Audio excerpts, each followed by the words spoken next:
A single man stands on a quiet road, holding cardboard signs that shout what many whisper, and in that still frame, something deeply unsettling is revealed about power, desperation, and how far ordinary people feel pushed when leadership fails them.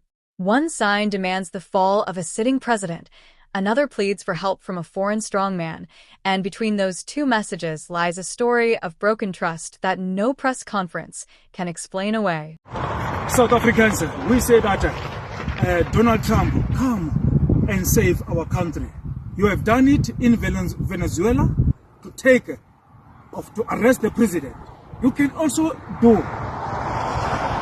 Ramaphosa must fall. Please come in South Africa and help us, Donald Trump. Please, we beg you, Mr. President. You are the president of the people.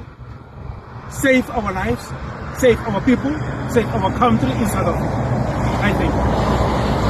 This image does not exist in isolation.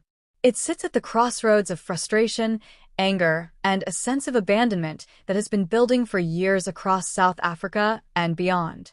When citizens feel unheard at home, they begin to look elsewhere, even across oceans, even toward leaders who have nothing to do with their daily lives.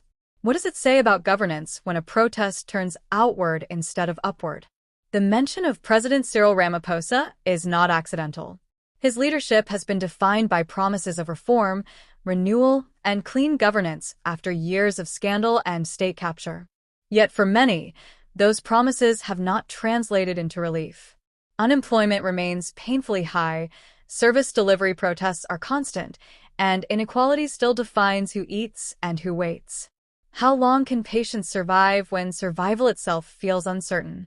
The call for Ramaphosa to fall reflects a belief that the system is no longer capable of fixing itself.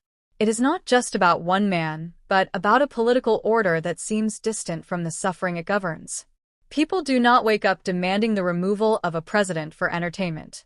They do so when they feel trapped, ignored, and powerless. Do you think leadership fully understands how close that breaking point is? Then there is the second sign, perhaps the most disturbing part of all. A plea to Donald Trump, a foreign figure, a symbol rather than a solution. This is not about policy alignment or diplomatic strategy. It is about desperation. When citizens start appealing to outsiders for salvation, it reveals a vacuum of trust at home. Who do people turn to when they believe their own leaders no longer listen? This moment also exposes the globalization of political anger. Social media, global news cycles, and international political personalities have blurred borders of influence. A protest in southern Africa now references American politics, not because it makes logical sense, but because symbols travel faster than solutions. Is this the future of protest, where global figures replace local accountability? The shirt worn in the image adds another layer to the story. It speaks of farmers, of land, of fear, and of contested narratives around ownership and justice. Land reform remains one of the most emotionally charged issues in South Africa, rooted in colonial dispossession and apartheid-era theft. Yet decades into democracy, the question remains unresolved, weaponized by politicians and suffered by ordinary people caught in between. Who truly benefits from keeping this wound open? Governance failures do not always explode dramatically. Sometimes they erode quietly, day by day, until trust collapses under its own weight. Load shedding becomes normal.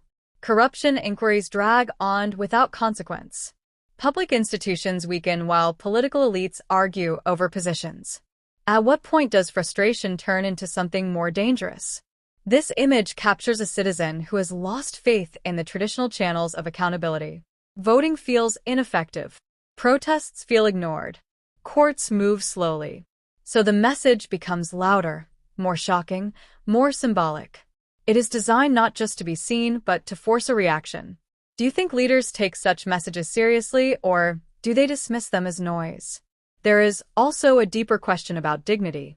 When people feel their dignity has been stripped away by poverty, unemployment, and insecurity, protest becomes a way to reclaim visibility. Standing on a roadside with signs is not about attention-seeking. It is about refusing to disappear. How many others feel the same but lack the courage or energy to stand there? South Africa's political story has always been complex, shaped by liberation, compromise, and unfinished justice. The ruling party still draws legitimacy from history, but history alone cannot feed families or keep the lights on. Younger generations, in particular, are less patient with symbolic victories. They want results. What happens when historical loyalty finally expires? The appeal to an external figure like Trump also reflects the collapse of belief in African leadership more broadly. Across the continent, citizens watch leaders cling to power, manipulate constitutions, and enrich small elites while preaching sacrifice to the masses. When accountability feels impossible internally, even unrealistic external hope can feel comforting. Is that a failure of imagination or a failure of leadership? This is not about endorsing any foreign leader. It is about understanding why someone would even think to ask. Desperation reshapes logic. When institutions fail, symbolism takes over. And symbolism can be dangerous because it replaces practical solutions with emotional shortcuts. How do societies pull back from that edge? Critics of Ramaphosa argue that his cautious, consensus-driven style has allowed rot to remain embedded in the state. Supporters say he inherited an impossible mess and is trying to fix it without collapsing the system. Both arguments exist, but on the ground, lived reality often feels unchanged. At what point do explanations stop mattering? The image also challenges the idea that democracy automatically delivers accountability. Elections happen, leaders change, but systems can remain stubbornly resistant to reform. Corruption adapts. Patronage survives. And citizens grow tired. Does democracy need more than ballots to stay alive? There is a risk here that anger turns inward or sideways instead of upward. When frustration has no clear outlet, it can be misdirected toward minorities, migrants, or imagined enemies. Political failure creates social tension, and social tension creates instability. Who bears responsibility for preventing that slide? What we are witnessing is not just protest, but a warning signal.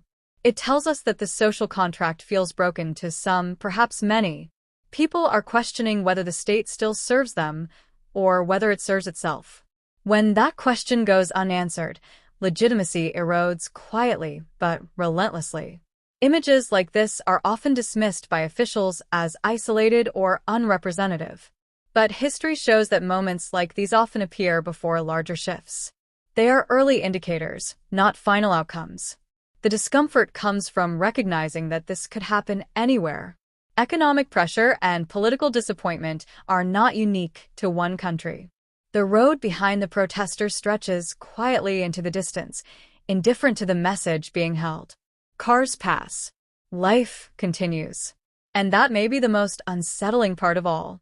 A society can absorb a great deal of pain while appearing normal on the surface. How much can it absorb before something finally gives?